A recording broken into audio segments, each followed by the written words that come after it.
This competition provides them with the real-world experience, which is that design is very open-ended. And so one of the key things for me was that they are not working on my timetable necessarily, but they go out and talk to people and go through the iterative process of trying to identify the real problem to solve, and it goes from there. So the ACRP is nice in that it is open-ended. So if I actually had a specific list of problems on a piece of paper, then the students would have their blinders on and work specifically towards solving those problems. And so with the broad categories, where the students themselves have to kind of flesh out the targeted problem they want to solve, it really does keep it as an open-ended design challenge. And so that's an important part. So we worked on trying to clean up de-icing chemicals in the wastewater at Denver International Airport. And these fugitive chemicals can pose a big problem for our ecosystem, so we worked to treat it in an environmentally friendly way. So my project used remote sensing technology to better detect and monitor snow and ice accumulation on airports throughout the country. Our team's project was innovative revenue generation strategies for general aviation airports. That is about helping general aviation airports, which are very important to the infrastructure of aviation. Our project aims to help them generate more revenue. My project was the bag hygiene monitoring system, which was a system to help increase baggage operations at small regional airports across the country. The most challenging part about the ACRP design competition probably would be learning my teammates' weaknesses and strengths and learning how to combine those to solve our problem.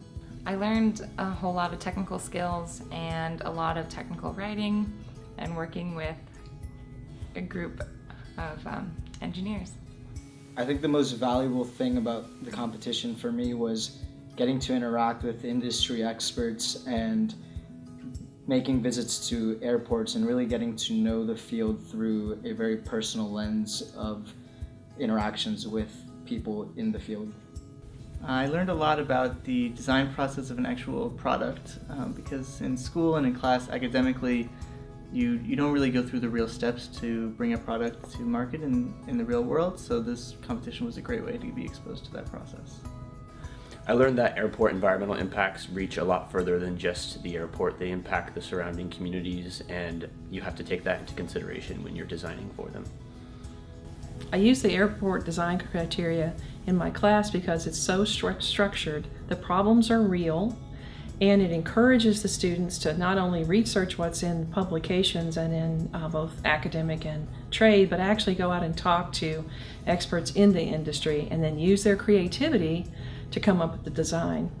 So the students who participate in these competitions, certainly it's great when they win, but even if they don't win, they get an experience of dealing with a package of requirements very similar to what we experience in industry all the time.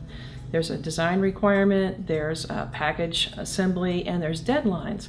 And they use the criteria checklist to help evaluate their own design before they submit it.